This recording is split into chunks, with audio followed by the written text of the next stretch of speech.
Армысыздар, Жамбыл ауданы тұрғындары.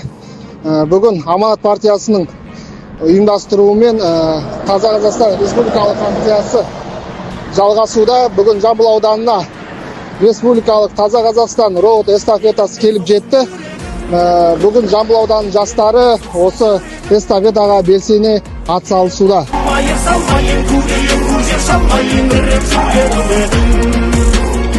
Elimde sosun yüreğim, elimde sosun yüreğim.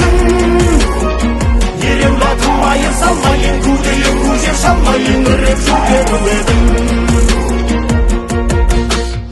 Жәнібек болып жұмылдым, керейде болып туылдым, қазақ хандық боп құрылдым. Ақтабанымда сүрініп, атқа көлімде шұбырып, елім ай жылап қырылдым. Қобыздың бірақ құлағын домбыра болып жыладым. Дауылдарға да шыдадым, жауындарға да шыдадым. Көшпелі елім мәңгілік, көшпесін сенің шырағың. Елімде соқсын жүрегім,